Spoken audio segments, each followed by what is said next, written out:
something that you wanted to express, let us have a family caucus. Okay, Big Honey. Ano? Huwag kang tatawad sa mga shopping mall sa uli-uli.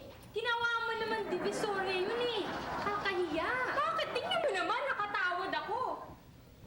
Hindi tawad ang tawag doon. Discount. Ganun na rin yung tinanong niya ako kung may discount card ako. Sinabi ko meron ako. O meron ba? Wala. Mo, nagsinungaling ka pa? Huwag mo lang gagawin, nakakahiya. Nakakahiya. Nakakahiya ka rin. Bakit? Dahil ikaw, sukat ka na ng sukat ng mga damit.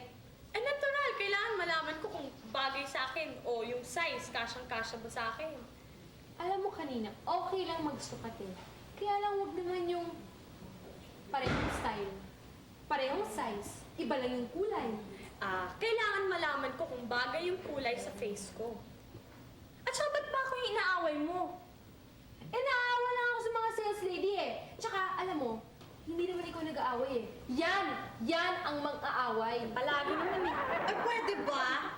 Sila naman yung mali, ano? Kasi laki-laki na kung sign nilang 50% discount. Yun pala, yung may 50% discount lang, eh yung mga 5 taon na Diyos ko, hello, halos ito yung damit. Pag ganun mo, mahuhulog na as in 1 or 2 days na siya. Yun ang may 50% discount. Hello, bibilin ko ba yun? Eh yung mga gusto ko, yung mga nakalagay doon, talagang, this is what you call false advertising. Let me explain. Ang laki-laki nakalagay, design in Italy.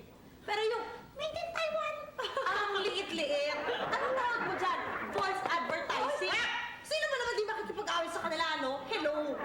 Hello, babe. Hello, kayong lahat. O, diba? Tama lang naman ako. What's it to the call? Freedom of expression. At ikaw naman, ano mo naman ang gripe mo dito? Oh, pa kayo sa van eh. Ikaw, tingnan mo, magreklamo ito. Ikaw, try ng pabango. Spray dito. Sabi mo. Oh, pagkatapos hindi mo type. Spray ka dito. Next cologne. Spray ka dito. Next cologne.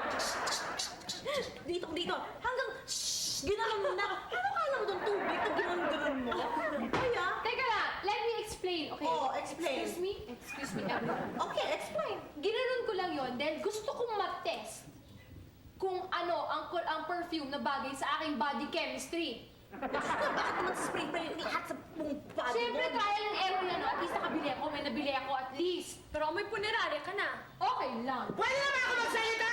Ha! Paano na? Ladies, I am so disappointed in all of you.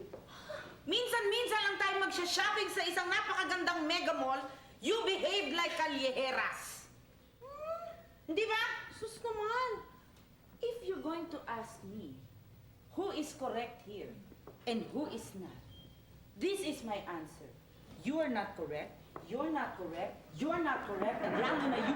But go, it was just a freedom of expression, freedom of opinion. Wait a minute. She was wrong. Wait. Listen to me. I am the expert when it comes to behavior, especially ladylike behavior. Ako nag-shopping na sa iMagnin sa New York, sa Blocks sa LA. Do you understand? Yeah. Okay. Now, when people go shopping, alam na nila kung ano ang gusto nilang bibilin. Alam na nila kung ano ang bagay sa kanila. Kagaya sa iyo. Yung mga pabango na ipinaghalo-halo mo parang alcohol.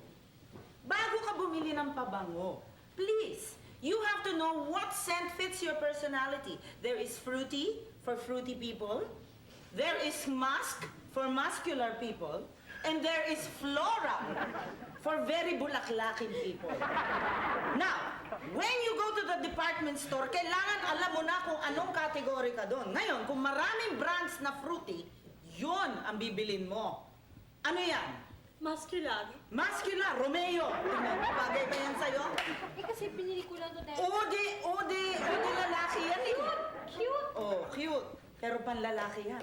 Oh. Mag-aamoy ka lalaki. Yan. Buti nga sa'yo. At ikaw. Ikaw. Kung meron kang reklamo sa sales lady, ang babaeng may pinag-aralan, yung sosyal, ha? Excuse me. Where's the manager, please? Oh, hello. I would like to go to your office because I would like a certain salesperson corrected. doon kayo mag-uusap tungkol dun sa reklamo mo dun sa sales lady. Eh, ganun na naman yung ginawa ko eh. Hindi, ang ginawa mo, kinalbo mo muna yung sales lady. Pagkatapos dumating yung security guard, pinosas ka. At pagkatapos doon tayo kinaladkad sa manager's office. Nakahiya ako. Akala ko kidnapper ka. Naman ko.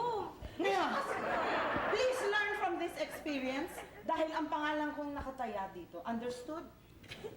At ikaw naman, katawa-tawa ka dyan. Ilan ang outfits na sinukat mo? 35! Sana naman dun sa 35, binili mo ang isa! Eh, wala akong Nakukod na yung takong ng sales lady sa kakabalik-balik sa'yo. You have to know what you want to buy. Do you understand? Okay. At ikaw, Big Honey, ang discount card, hindi ibig sabihin tawad card. Do you understand? Mula ngayon, please,